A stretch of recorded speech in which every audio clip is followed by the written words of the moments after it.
Student सबसे पहले मेरी आप एक बात सुनिए, ये जो प्रश्न नंबर 4 है ना प्रश्नावली 2.3 का, ये एग्जाम से रिलेटेड इतना ज्यादा महत्वपूर्ण है कि आप यकीन मानना 2023 के बोर्ड के एग्जाम में ये क्वेश्चन जरूर आ सकता है। आपने अब तक बहुपद के बारे में जितना कुछ सीखा होगा, बहुपद के जोड़, घटाव, गुणा, भाग, शून्य, वो सारा का सारा इसमें लगने वाला है। इसीलिए ये सवाल बहुत ज्यादा महत्वपूर्ण है, तो आप इसे ध्यान से समझना और अच्छे से प्रैक्टिस कर लेना, क्योंकि 4 नंबर आपको बहुत ही आसानी से मिल जाएंगे। तो फिर इस सवाल को सॉल्व करने का कार्यक्रम शुरू किया जाए। स्टूडेंट जब हम इस सवाल को सॉल्व करेंगे तो सबसे पहले लिखेंगे, माना बहुपद px बराबर x cube minus 3x square plus x plus में 2, ये हमारा बहुपद है। या तो हिंदी में लिख दो बहुपद, और अगर आप गणित में रिप्रेजेंट करना चाहते हो तो px बराबर बहुपद को रिप्रेजेंट कर देंगे। उसके बाद फिर लिखेंगे भाजक।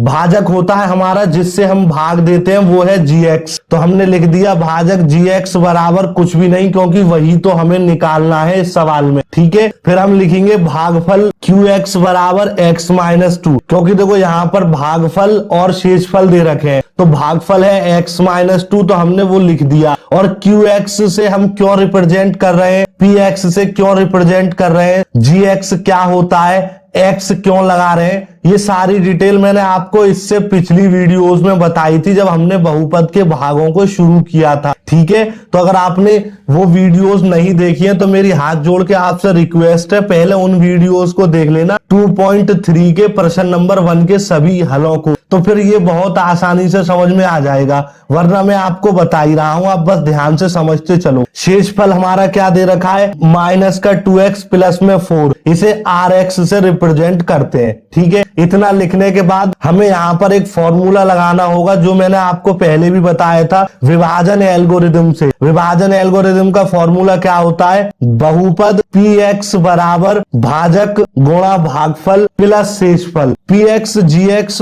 rx और qx से हम इनको रिप्रेजेंट करेंगे, तो अब मैं इतना लंबा नहीं लिखूंगा, अब मैं सिर्फ और सिर्फ मैथमेटिक्स की फॉर्म में इस तरीके से लिखूंगा, जैसे px बराबर gx मल्टीप्लाई qx और प्लस में rx, तो बहुत ही सहूलियत हो जाएगी इसे लिखने में और कम जगह ये घेरेगा। ठीक है, मैंने आपको सिखा दिया है। अब हमें करना क्या है कि px की जगह तो ये वाली वैल्यू को लिखना है, gx की जगह पर कुछ भी नहीं लिखेंगे, qx की जगह पर x माइनस 2 लिखेंगे और सॉल्व करेंगे। अब यहाँ पर px की वैल्यू रख दी, बराबर लगाया, gx की कोई वैल्यू नहीं दे रखी है तो उसको ऐसा ही लिखेंगे, qx की वैल्यू x माइनस 2 दे रखी है और प्लस लगाकर rx की वैल्यू दे रखी है माइनस 2x प्लस में 4, वो हमने लिख दिया। अब हम इसको सॉल्व करेंगे तो देखो gx तो ऐसा ही रहेगा, क्योंकि इसका हमें गुणा करना है, तो अभी गुणा नहीं करेंगे। ठीक है, उसके बाद प्लस का गुणा इसमें करेंगे तो हमारे पास माइनस का 2x मिलेगा, और प्लस का गुणा प्लस में करेंगे तो प्लस का 4 मिलेगा, और ये वाली value x cube minus 3x square plus में x और प्लस में 2 ऐसी ही रही। ठीक है, अब मैं इसको थोड़ा सा मॉडिफाई कर लिख रहा हूं। मैं क्या कर रहा हूं, इस वाली वैल्यू को इस साइड पे ला रहा हूं,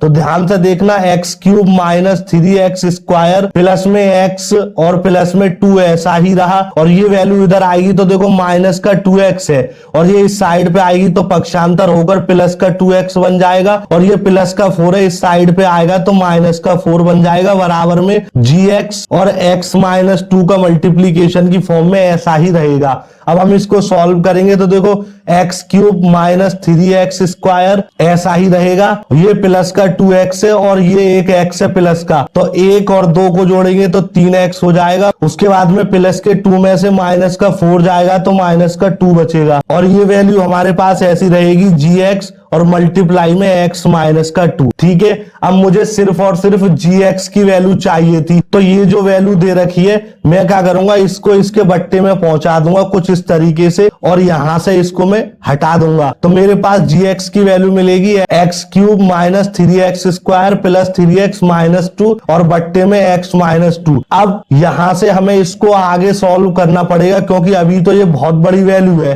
लेकिन gx की वैल्यू कुछ इस तरीके से निकल कर आएगी, पड़ेगी जैसे ये दे रखी है, तो फिर हमें इसमें भाग करना पड़ेगा, तो वो मैं आपको सिखाता हूं। अब देखिए ये वाली वैल्यू जो दे रखी है gx बराबर x cube minus 3x square plus 3x minus 2 बट्टे में x माइनस 2, इसको मैं कुछ इस रूप में लिख सकता हूं क्योंकि मुझे भाग करना है। अब यहाँ पर आपको पता है कि भाग कैसे करते हैं, क्योंकि आपने इतने सारे सवाल कर लिए हैं, तब आप ना मास्टर हो चुके होंगे भाग करने में। तो मुझे फटाफट से बताओ यहाँ मैं कौन सी संख्या लिखूं जिसका गुणा x में करूं तो x क्यूब बन जाए, तो वो संख्या होगी हमारे पास x स्क्वायर। अब यहाँ पर x स्क्वायर का गुणा x में करूंगा तो x क्यूब मिलेगा, और माइनस का 2 का गुणा x स्क्वायर में करूंगा तो मेरे पास माइनस का 2x स्क्वायर मिलेगा। फिर आपको पता है हम घटाते हैं तो चिन्ह बदलते हैं, माइनस की जगह प्लस और प्लस की जगह माइनस करेंगे। अब इसको सॉल्व करेंगे, x क्यूब में से x क्यूब जाएगा तो 0 बचेगा, तो उसे छोड़ देंगे। माइनस के 3x स्क्वायर में से प्लस का 2x स्क्वायर जाएगा तो माइनस का x स्क्वायर बचेगा। उसके बाद में ये जो वैल्यू दे रखी है प्लस का 3x और माइनस का 2, इसको ऐसा ही लिख देंगे। अब आप एक चीज देखिए, इसका चिन्ह आया है माइनस और इसका है प्लस, तो माइनस का गुणा प्लस में करेंगे तो मेरे पास मिलेगा माइनस, तो मैंने माइनस लगा दिया। अब यहाँ मुझे एक ऐसी संख्या लिखनी है जिसका गुणा x में करूं तो माइनस का x स्क्वायर बन जाए, तो वो संख्या होगी मेरे पास सिर्फ और सिर्फ x का गुणा माइनस के x में करूंगा तो माइनस का x स्क्वायर बनेगा कुछ इस तरीके से, और माइनस के 2 का गुणा माइनस के x में करूंगा तो माइनस माइनस हो जाएगा प्लस और 2x हो जाएगा कुछ इस तरीके से। अब मैं इसको घटाऊंगा तो इसके चिन्ह को बदलूंगा, प्लस की जगह माइनस और माइनस की जगह प्लस। अब आप ध्यान से देखिए मेरे पास क्या वैल्यू हो जाएगी, 3x में से 2x जाएगा तो सिर्फ x बचेगा और माइनस का बचेगा मेरे पास 2। ये x स्क्वायर माइनस का है और ये प्लस का, तो 0 बचेगा। अब इसका चिन्ह आया है प्लस और इसका आया है प्लस, तो यहाँ मैं लगाऊंगा प्लस। अब यहाँ मुझे एक ऐसी संख्या लिखनी है जिसका गुणा x में करूं तो x बन जाए, तो वो संख्या होगी 1। अब x का गुणा 1 में करूंगा तो x मिलेगा,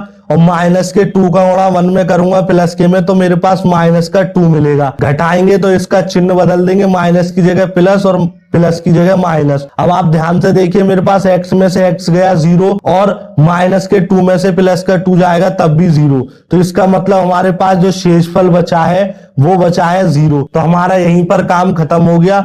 ये हमारा शेषफल है, ये हमारा भाजक है और ये हमारा भागफल है। भागफल ही हमसे निकलवाया गया था और भागफल को ही हम gx कहते हैं। तो gx बराबर क्या वैल्यू मिल गई हमें, x स्क्वायर माइनस का x और प्लस में 1। इस तरीके से हम वैल्यू को निकाल कर चले आएंगे और बॉक्स में बंद कर देंगे और हमारा पूरा काम हो जाएगा। टीचर आएंगे, चेक करेंगे और हमें अच्छे से 4 नंबर पूरे दे देंगे।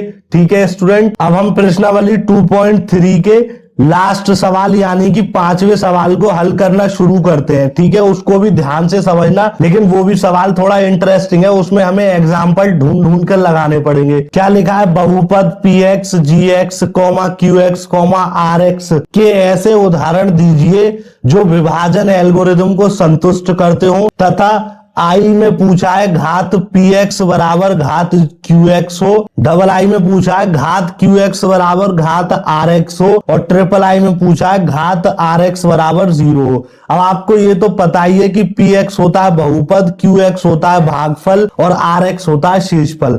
तो हमें ना कुछ ऐसा कारनामा करके दिखाना है कि ये कंडीशन सेटिस्फाई हो जाए बहुपद का उदाहरण लेकर। तो फिर शुरू करते हैं। अब सबसे पहले हमें आई को सॉल्व करना है, तो हम यहाँ आई बना देते हैं और लिखते हैं माना px बराबर 2x स्क्वायर माइनस 2x और प्लस का 14 और gx बराबर मान लेंगे 2। देखो स्टूडेंट, मैं क्या कर रहा हूं कि ये सारी मेहनत मैं कर चुका हूं पहले से, क्योंकि हमें ना उदाहरण खोजने हैं। तो इस टाइप से उदाहरण खोजने हैं कि इन कंडीशनों को सेटिस्फाई कर दे, तो मैंने खोज लिए हैं। आप सिर्फ और सिर्फ देखते चलिए और इन्हीं को ध्यान से समझ लीजिए, इन्हीं को लिख दीजिएगा अपने एग्जाम में, तो पूरे मार्क्स मिलेंगे। क्वेश्चन इंटरेस्टिंग है। अब उसमें हमसे कहा है कि घात जो px की है वो qx के बराबर आनी चाहिए। इसका मतलब है कि हमें करना क्या है कि px की जो भी वैल्यू दे रखी है वो वैल्यू दे रखी है 2x स्क्वायर माइनस 2x और प्लस में 14, इसमें भाग करना है gx का।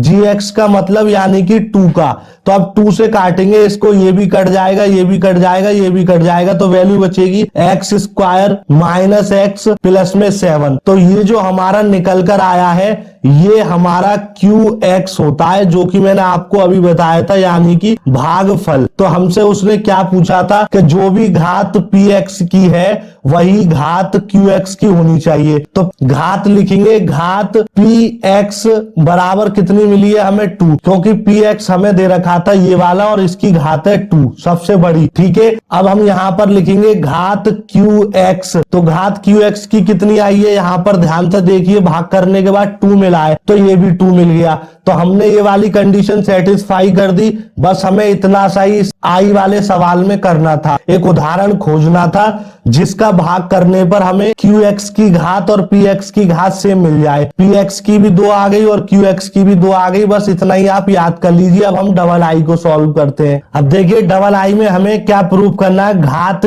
QX की बराबर आनी चाहिए घात RX के। तो हम लिखेंगे डबल आई, माना PX बराबर x cube plus x square plus x plus 1। ये आपको याद करना ही पड़ेगा, क्योंकि अगर सवाल आ गया तो उदाहरण हमें दिखाना पड़ेगा। इसका कोई शॉर्ट ट्रिक नहीं है कि मैं आपको फटाफट से बता दूं, ये तो उदाहरण पूछ रहा है तो हमें उदाहरण दिखाने पड़ेंगे। PX बराबर इतना मानेंगे, GX बराबर लिखेंगे एक्स स्क्वायर माइनस 1। अब जरूरी नहीं है कि आप मेरे ही वाला करें, अगर आपके दिमाग में उदाहरण आ जाते हैं तो आप अपना लिख दीजिएगा, पर सवाल इसी तरीके से होगा। अब हम भाग कर तो दिखाएंगे नहीं, काफी वक्त लगेगा, तो हम लिख देंगे PX में GX से भाग करने पर QX बराबर x प्लस 1 मिला और RX बराबर 2x प्लस 2 मिला। तो अब आप ध्यान से देखिए, यहां पर QX की घात कितनी है 1 और RX की घात कितनी है 1। तो हम यहां कह सकते हैं कि भैया जो घात QX की है वो घात RX की है, दोनों की वैल्यू 1 आ रही है। तो इसका मतलब हमने ये वाली कंडीशन भी फुलफिल कर दी, जो कि हमारी डबल आई थी। अब बची है सिर्फ और सिर्फ ट्रिपल आई। और स्टूडेंट समस्या यही नहीं है कि हमें उदाहरणों से समझाना है, हर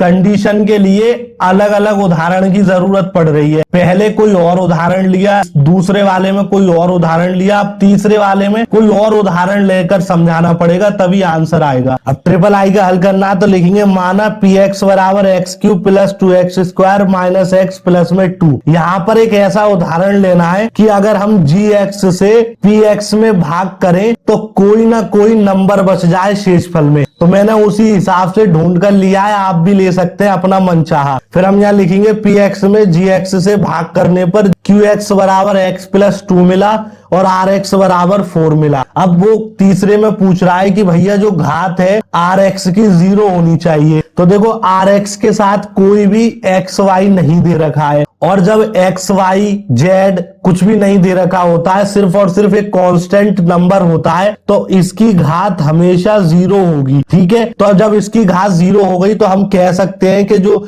हमारे पास तीसरी कंडीशन दी है घात RX बराबर 0 फुलफिल हो गई। तो इस तरीके से हम इस वाले प्रश्न को हल करेंगे। अब मैं आपको एक काम की बात बता दूं, दरअसल ये वाला क्वेश्चन आपके बोर्ड के एग्जाम में नहीं जाएगा। क्यों?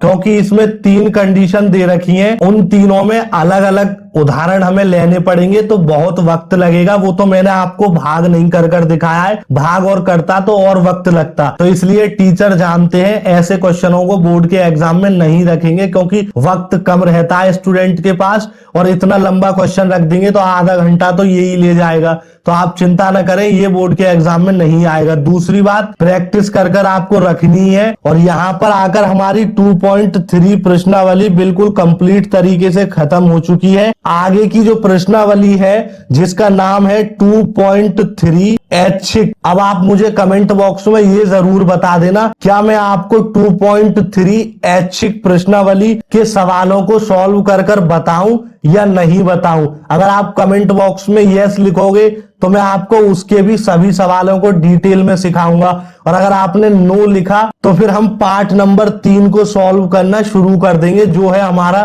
लीनियर इक्वेशन इन 2 वेरिएबल, 2 चर राशि वाले रैखिक समीकरण युग्म। ठीक है, इस वीडियो के बारे में अपनी राय हमें कमेंट बॉक्स में जरूर बताएं। धन्यवाद।